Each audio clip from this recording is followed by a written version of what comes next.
सोमवार के दिन अवश्य सुने सावन सोमवार व्रत कथा। किसी नगर में एक साहूकार रहता था। उसके घर में धन की कोई कमी नहीं थी, लेकिन उसकी कोई संतान नहीं थी, जिस वजह से वह बेहद दुखी था। पुत्र प्राप्ति के लिए वह भगवान शिव की प्रत्येक सोमवार व्रत रखता था और पूरी श्रद्धा के साथ शिवालय में जाकर भगवान शिव और माता पार्वती जी की पूजा करता था। उसकी भक्ति देखकर माँ पार्वती प्रसन्न हो गईं और भगवान शिव से उस साहूकार की मनोकामना पूर्ण करने का निवेदन किया। पार्वती जी की इच्छा सुनकर भगवान शिव ने कहा कि हे पार्वती, इस संसार में हर प्राणी को उसके कर्मों के अनुसार फल मिलता है और जिसके भाग्य में जो हो उसे भोगना ही पड़ता है। लेकिन पार्वती जी ने साहूकार की भक्ति का मान रखने के लिए उसकी मनोकामना पूर्ण करने की इच्छा जताई। माता पार्वती के आग्रह पर शिव जी ने साहूकार को पुत्र प्राप्ति का वरदान तो दे दिया, लेकिन साथ ही यह भी कहा कि उसके बालक की आयु केवल 12 वर्ष होगी। माता पार्वती और भगवान शिव की इस बातचीत को साहूकार सुन रहा था। उसे ना तो इस बात की खुशी थी और ना ही गम। वह पहले की तरह शिव जी की पूजा करता रहा। कुछ समय उपरांत साहूकार के घर में एक पुत्र का जन्म हुआ। जब वह बालक 11 वर्ष का हुआ तो उसे पढ़ने के लिए काशी भेज दिया गया।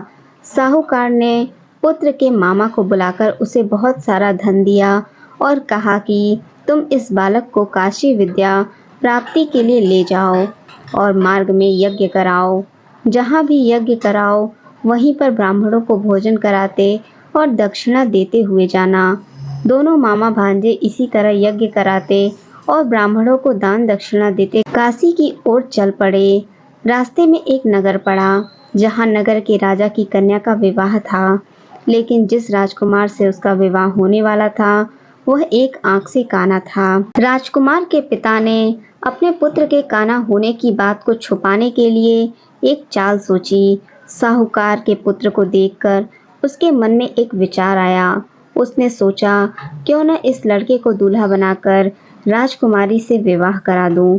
विवाह के बाद इसको धन देकर विदा कर दूंगा और राजकुमारी को अपने नगर ले जाऊंगा। लड़के को दूल्हे का वस्त्र पहनाकर राजकुमारी से विवाह कर दिया गया, लेकिन साहूकार का पुत्र एक ईमानदार शख्स था। उसे यह बात न्याय संगत नहीं लगी। उसने अवसर पाकर राजकुमारी की चुन्नी के पल्ले पर लिखा कि तुम्हारा विवाह मेरे साथ हुआ है, लेकिन जिस राजकुमार के संग तुम्हें भेजा जाएगा वह एक आंख से काना है। मैं तो काशी पढ़ने जा रहा हूँ।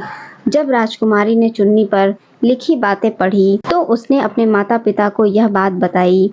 राजा ने अपनी पुत्री को विदा नहीं किया, जिससे बारात वापस चली गई।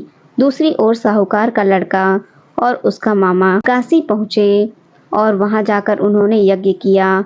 जिस दिन लड़के की आयु 12 वर्ष की हुई उसी दिन यज्ञ रखा गया। लड़के ने अपने मामा से कहा कि मेरी तबीयत कुछ ठीक नहीं है। मामा ने कहा कि तुम अंदर जाकर सो जाओ। शिव जी के वरदान के अनुसार कुछ ही क्षणों में उस बालक के प्राण निकल गए। मृत भांजे को देखकर उसके मामा ने विलाप शुरू किया। संयोगवश उसी समय शिव जी और माता पार्वती उधर से जा रहे थे। पार्वती जी ने भगवान से कहा, प्राणनाथ, मुझे इसके रोने के स्वर सहन नहीं हो रहा। आप इस व्यक्ति के कष्ट को अवश्य दूर करें। जब शिवजी मृत बालक के समीप गए तो वह बोले कि यह उसी साहूकार का पुत्र है जिसे मैंने 12 वर्ष की आयु का वरदान दिया था। अब उसकी आयु पूरी हो चुकी है, लेकिन मातृभाव से विभोर माता पार्वती ने कहा कि हे महादेव, आप इस बालक को और आयु देने की कृपा करें, अन्यथा इसके वियोग में इसके माता पिता भी तड़प तड़प कर मर जाएंगे। माता पार्वती के आग्रह करने पर भगवान शिव ने उस लड़के को जीवित होने का वरदान दिया। शिव जी की कृपा से वह लड़का जीवित हो गया। शिक्षा समाप्त करके लड़का मामा के साथ अपने नगर की ओर चल दिया। दोनों चलते हुए उसी नगर में पहुंचे जहां उसका विवाह हुआ था। उस नगर में भी उन्होंने यज्ञ का आयोजन किया। उस लड़के के ससुर ने उसे पहचान लिया और महल में ले जाकर उसकी आव भगत की और अपनी पुत्री को विदा किया। इधर भूखे प्यासे रहकर साहूकार और उसकी पत्नी बेटे की प्रतीक्षा कर रहे थे। उन्होंने प्रण कर रखा था कि यदि उन्हें अपने बेटे की मृत्यु का समाचार मिला तो वह भी प्राण त्याग देंगे, परंतु अपने बेटे के जीवित होने का समाचार पाकर वह बेहद प्रसन्न हुए।